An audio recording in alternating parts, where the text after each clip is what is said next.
ओम शांति 15/7/2022। आज की मुरली चिंतन। हम ब्रह्मा मुख वंशावली ब्राह्मण बच्चों के सच्चे तीर्थ शांति धाम और सुखधाम हैं। रूहानी पंडा शिव बाबा हमें सत्य तीर्थ कराने आए हुए हैं। अब हमें राजाई अर्थात सतयुग स्वर्ग और घर अर्थात परम धाम को याद करना है। भक्ति में दर दर भटक कर बहुत ठोकरें खाई। भक्ति में दर दर भटक कर बहुत ठोकरें खाई। बहुत मेहनत करते भी प्राप्ति बहुत कम हुई। जंगल में जाकर फंस गए। जंगल में जाकर फंस गए। विकारों रूपी डाकुओं ने लूट लिया। अब शिव बाबा इन सब मेहनत से छूटने की युक्ति बताते हैं। कहते हैं, सिर्फ अपने को आत्मा समझ मुझे याद करो, क्योंकि 5 विकारों का सरदार देहभान है, बॉडी कॉन्शियसनेस है। बाबा कहते रिफ्रेश होने के लिए शिव बाबा के रिकॉर्ड अर्थात गाने घर पर होने चाहिए। जो भी घर पर सुनेगा उनका कल्याण होगा। एक शिव बाबा ही है जो पतित दुनिया से पावन दुनिया में ले जा सकते हैं। पतित दुनिया है विषय सागर, पावन दुनिया है क्षीर सागर। परमपिता परमात्मा का परिचय देना है, पूछना है हेवनली गॉड फादर से आपका क्या संबंध है। दुनिया में बहुत गुरु लोग हैं। वो गुरु लोग अनेक प्रकार के रास्ते बताते हैं। कहते हैं जप तप दान पुण्य आदि करने से भगवान मिलेगा, और उसमें खर्चा भी कितना है। दुनिया में बहुत गुरु लोग हैं। वो गुरु लोग को अनेक प्रकार के रास्ते बताते हैं और कहते हैं जब तब दान पुण्य आदि करने से भगवान मिलेगा, और उसमें खर्चा भी बहुत है। यहाँ सच्चा सतगुरु कहता है सिर्फ मुझे याद करो, और उसमें कोई खर्चा भी नहीं है।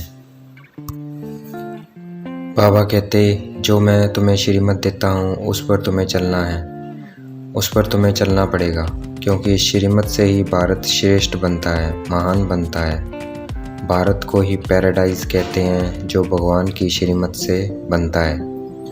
भारत हेवन था, इसमें गॉड गॉडेज का राज्य था, इसलिए श्री कृष्ण को कभी लॉर्ड कभी गॉड कह देते हैं। गीता के भगवान ने सबको सदगति दी है, नाम कृष्ण का डाल दिया, इसलिए कृष्ण का बहुत मान है। बाबा कहते हैं सिख लोगों को समझाना बहुत आसान है। ग्रंथ सुखमनी में परमात्मा की बहुत महिमा है।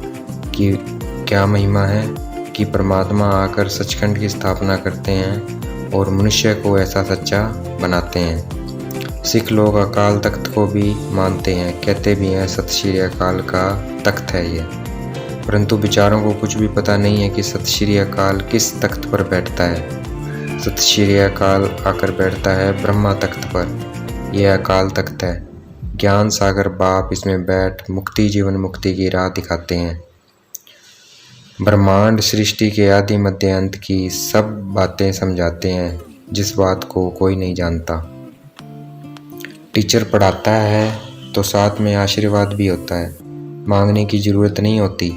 टीचर का काम में होता है पढ़ाना, हमारा काम होता है पढ़ना। ये नॉलेज हमारी बुद्धि में फुल होनी चाहिए। बाबा अनुभवी रत लेते हैं, जिसे गावड़े का छोरा कहते हैं। ये कृष्ण के लिए नहीं, ब्रह्मा बाबा के लिए कहा गया है। वह रहते भी गांव में थे। कृष्ण तो पावन दुनिया में था और वह तो विश्व का मालिक था। उनको गावड़े का छोरा नहीं कह सकते। वह तो गोरा था, बैकुंठ का मालिक था। जब सांवरा बनता है अर्थात पतित बनता है तब गांव में रहता है। तो कृष्ण अपने 84वें अंतिम जन्म में गांव का छोरा था। अब हम कृष्ण के श्याम सुंदर के अर्थ को समझ गए हैं। बाबा कहते हैं अब मुझे याद करो और वर्षे को याद करो और सबको रास्ता बताओ। ये परमात्मा सतगुरु के लिए ही कहा गया है। ज्ञान अंजन सतगुरु दिया, ज्ञान अंधेरे विनाश। शिव बाबा ब्रह्मा तन में आकर ब्राह्मण भी बनाते हैं और नॉलेज भी देते हैं। बाबा कहते हैं मैं बैल में नहीं आता, ब्रह्मा तन में आता हूँ। ब्रह्मा मुख वंशावली ब्राह्मणी देवता क्षत्रिय आदि बनते हैं। ये जिस्मानी ब्राह्मणों के लिए नहीं कहा गया है, वह तो कुक वंशावली ब्राह्मण है। ब्रह्मा द्वारा स्वर्ग की स्थापना होती है, ये बात वह ब्राह्मण नहीं जानते। बाबा कहते झुरमुई करना छोड़ दो, अर्थात व्यर्थ बातें करना, चुगली आदि करना छोड़ दो।